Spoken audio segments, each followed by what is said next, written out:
you ever wondered what it is that makes someone evil? What it is that separates those of us who are good and righteous from those who are wicked and dishonorable? Well, maybe it's nothing at all. Because you see, while humans often strive for the good, there is a capacity within all of us to become and live the life of a monster, one that we can't ever come to terms with. And in Spec Ops: The Line, we confront this scary fact of life head on, in a story full of twists, turns, and confusing and sadistic hallucinations.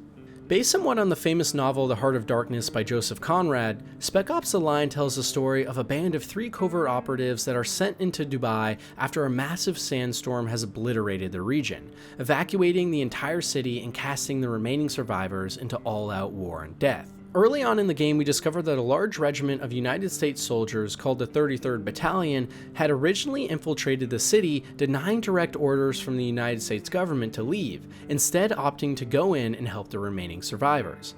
We play as a man named Martin Walker, who's part of a small team of 3 covert operatives the United States has tasked with going in and finding out what happened to the 33rd Battalion. And early on, we slowly uncover through Walker's visions that the United States soldiers had actually been attacking and subjugating the civilians to sick and twisted torture in order to gain power over the region. The leader of the 33rd Battalion is a man named John Conrad, and Walker is in constant contact with him throughout the game, disgusted with how sick of a man he is. But the big reveal of the story is that what we have been experiencing is nothing more than a fake reality. You see, Walker wasn't right about the battalion being the bad guys. There's a moment in game where you stumble upon a large group of the 33rd Battalion guarding a building you want to get into because you think they're holding civilians hostage. And in order to get past them, Walker makes the call to launch a mortar filled with white phosphorus at them, killing them all in a horrific and painful death. But as you walk past one of the few remaining soldiers slowly dying, you learn that the civilians are not being held captive, but instead were being saved by the soldiers. You just murdered and killed innocents for no reason. But Walker can't accept this and continues on his path of bloodshed until at the end of the game he finally goes to meet his main enemy, Conrad, the leader of the battalion, only to find out that he has been dead the whole time.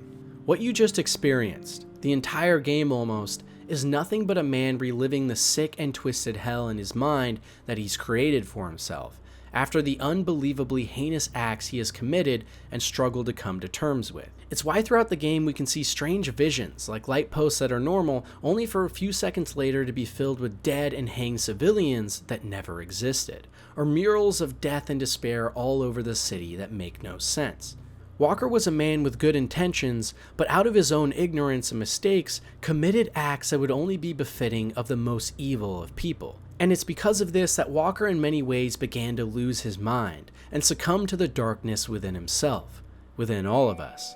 Because within each of us is that sense of darkness, a primal way of being that we hide and strip away from good company. Men and women willing to kill, murder, and torture in the name of survival, instincts, and damnation. When pushed to the very edges of our humanity, we become a monster the likes of which we could never imagine. But we as humans too always strive to see ourselves as good. And so in Walker's case, it was impossible for him to accept the fact that he was a monster all along, not the so-called leader of the 33rd Battalion, John Conrad. In a way, Walker and Conrad in the game were nothing more than the split personalities of the same man driven to insanity. Conrad represented the evil within Walker, and the man we played as represented the heroic and brave leader who would save innocents at any cost. The end of the game, where we can decide to accept the truth of our reality or instead continue on in our lie, is a perfect parallel to the struggles of evil in our real world. Many times those who commit evil acts don't see it that way. They see themselves as heroes, ones needed to fight back against chaos and injustice. And because of an innate need as human beings to strive for the good, sometimes we can completely create fake realities that justify the actions we have committed.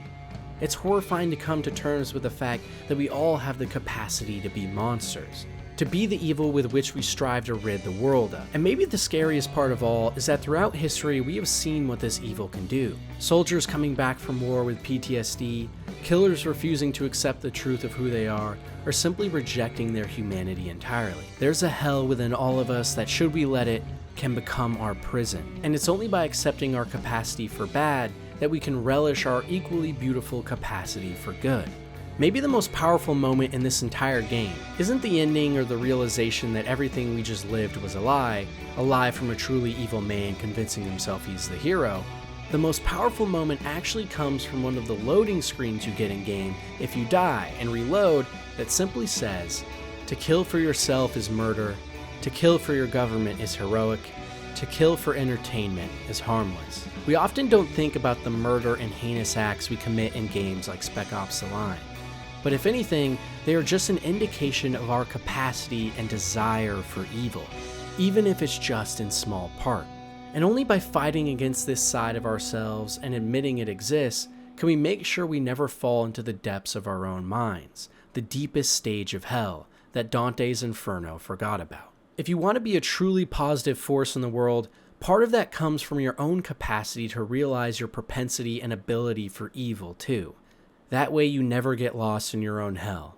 Some big ideas to think about.